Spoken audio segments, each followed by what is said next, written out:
3 weeks to off leash, guys. That's what happens when you train with a system that actually works. And no, he's not done yet. You know, this is the nonsense that a lot of people will tell you, is that, you know, it's going to take years and years to train your dog, and, you know, if you do it any other way, you know, you're going to ruin the bond with your dog. You know what ruins the bond with your dog? A lack of clarity, right? Dogs, just like human beings and just like any other living creature, operate on a system of positive and negative consequences. That's real life.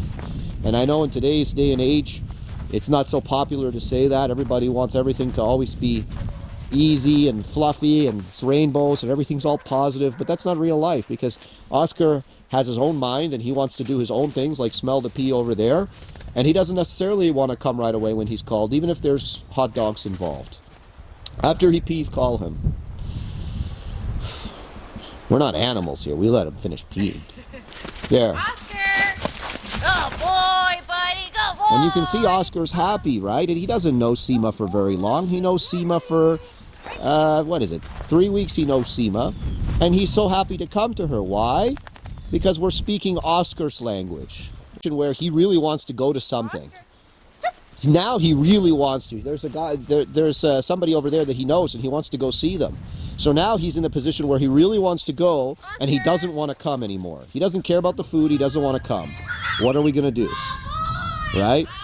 That's a good boy. Nice. See, and he's getting treats when he comes. But at the end of the day, this is what you call a competing motivator. And this is where positive only training falls flat. Right?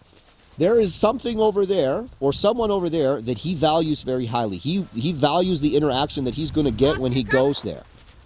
So he is in the process of learning that the recall command is not subject to his whim, right? It's not subject to whether he feels like eating the food that Seema has or coming and getting pet by Seema. He has to do it. Now, is he still going to get something positive when he does it? Yes. But this is where positive training falls flat, because guess what? As much as the dog might like food or might like the handler, there's always going to be something over there or over there that is more interesting to the dog. So in this case, the dog wants to go and see Calvin, who's over there, because he likes Calvin a lot. And that's fine, but at the end of the day, when the handler calls the dog must come. Oscar, come.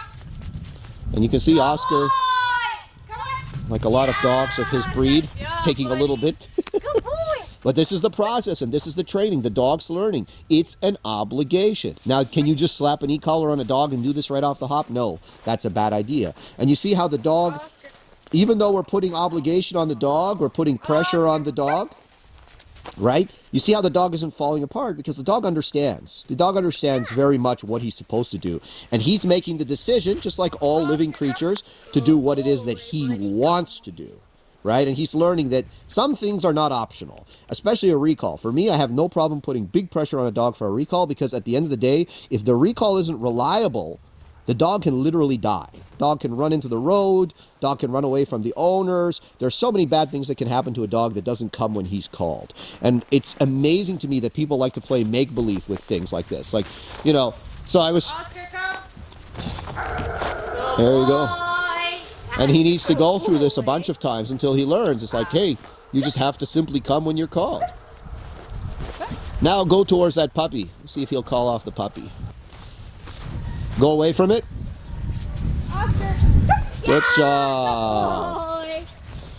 Good job. And that's what we want to see, guys. So excited. Oh, here's one of our puppies. Here she is. Wow. Wow. Sorry. Oscar.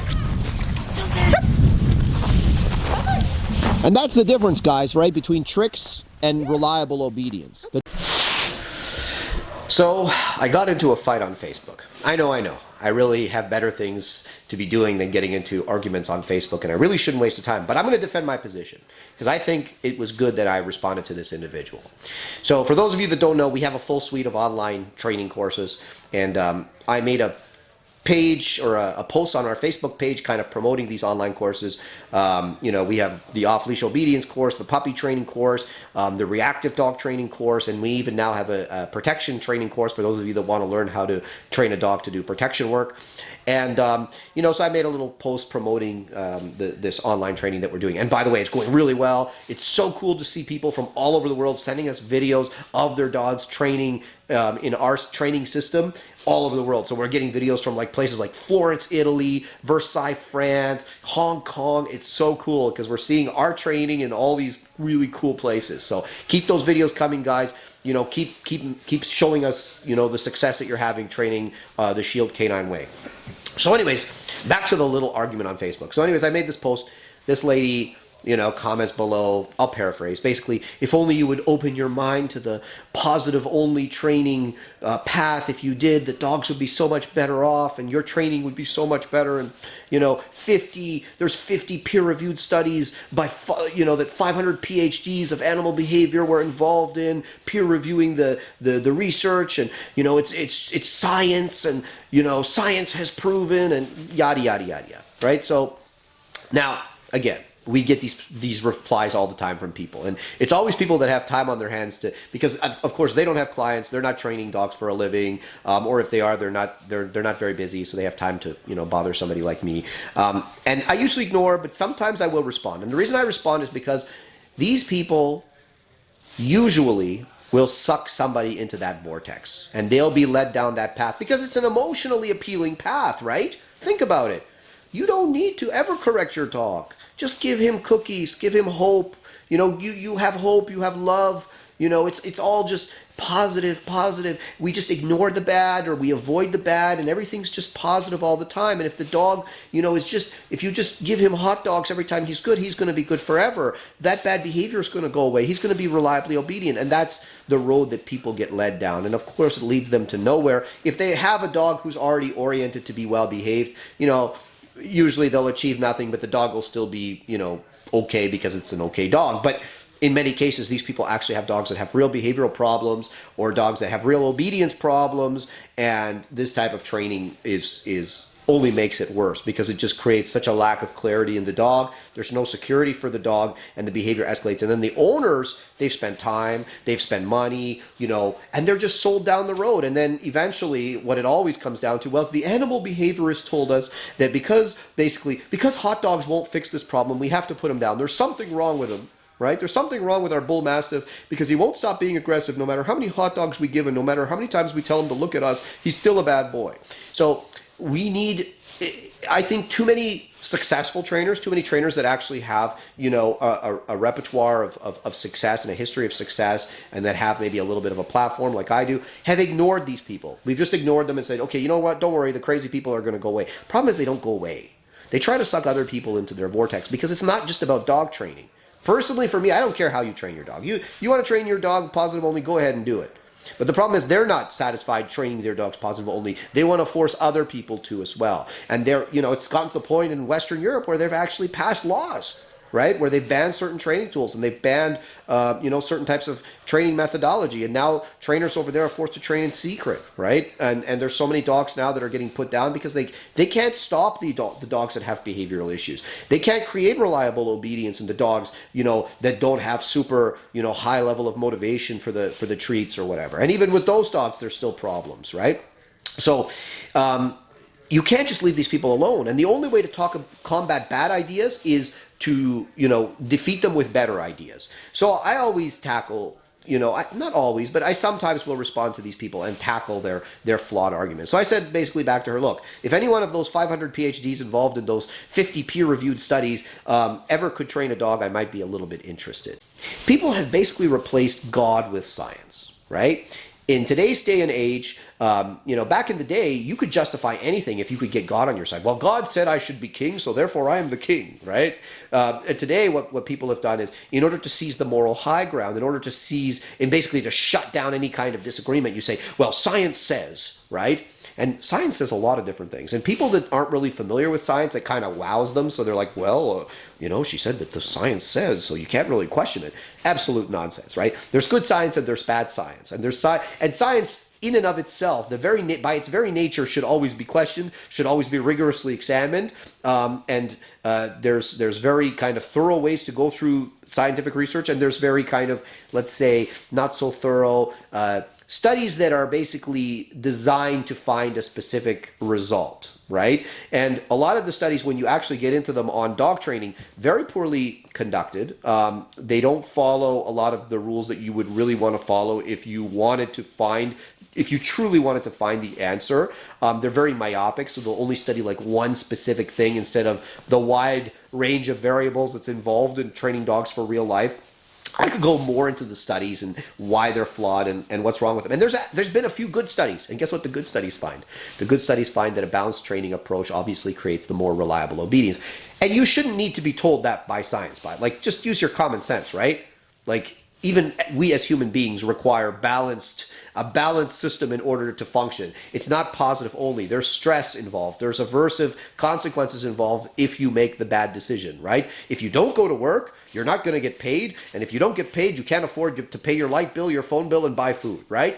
This is a consequence if you don't do the right thing. And if you go to work, you get money, and the money is the reward that you can then use to buy stuff. And that's just one example of many examples that we have. So even we as human beings that are functional, intelligent individuals still require consequences and aversive experiences in order to stay on the straight and narrow. And dogs, instinctive creatures that, don't have a lot of intellect involved in their regular decision-making process, need that even more, especially if we're going to ask them to live in this, civilized society that we have created, that we expect them to reside within, be social, behave well, come when you're called, walk next to me, don't pull me on the leash, and all this type of stuff, right?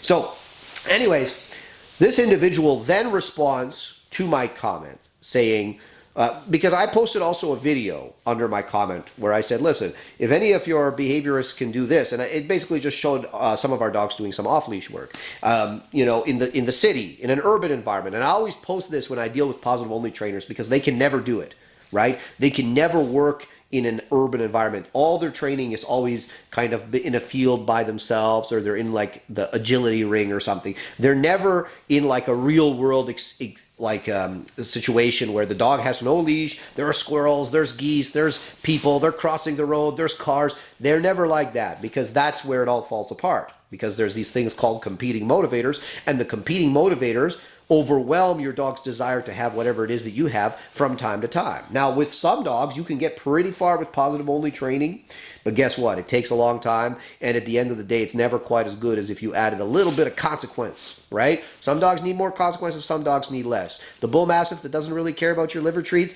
he's probably going to need a few more consequences than that border collie who's already a little bit insecure, doesn't want to leave you anyways because they're insecure all the time, and who will die for a cookie, right? But again, we're kind of getting off track. So anyway, she responds, well, those dogs in the videos that you're showing are only performing 4 to 5 cues. Here's a video of a border collie in an empty field that performs 100 cues. And I say, lady, the name of the game in dog training is not how many things you can teach a dog to do. It's how well you can teach the dog to do the things that actually make life for the owners easy, right? My dog doesn't need to know 100 things. He needs to know how to come, sit, down, heel, place. And he needs to know how to do that under any circumstances. If there's squirrels, if there's bunnies, if there's screaming kids, if there's other dogs, if we're walking through a crowd of people, I need him to be able to do all that stuff, and I don't want to use a leash.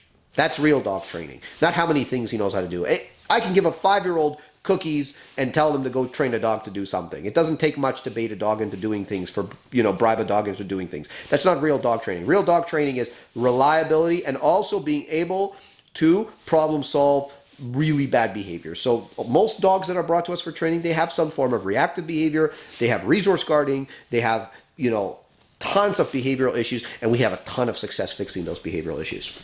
So anyways, I just wanted to talk about that a little bit, because guys, don't get sucked into that vortex. Don't fall for it's science, right? There's good science and there's bad science. There are some good studies where they actually compared the use of various training devices and training methodologies to food training, and the results were clear because they actually used a competing motivator, right? And then, of course, there are some studies where they're basically designed to make sure that the food-only training is looking like the best option and the other stuff doesn't work. And it's absolute nonsense. And listen, don't believe me? Check out our YouTube channel. Over 500 videos showing a wide variety of training. Check out our Google reviews, over 275 Google reviews, with people detailing all the things their dog used to do and all the things their dog no longer does once the dog went through our training system. So proof's in the pudding. So anyways, that's why I got into a little bit of a discussion, but I thought it was worth talking about because I think a lot of people kind of get bludgeoned over the head by these individuals that,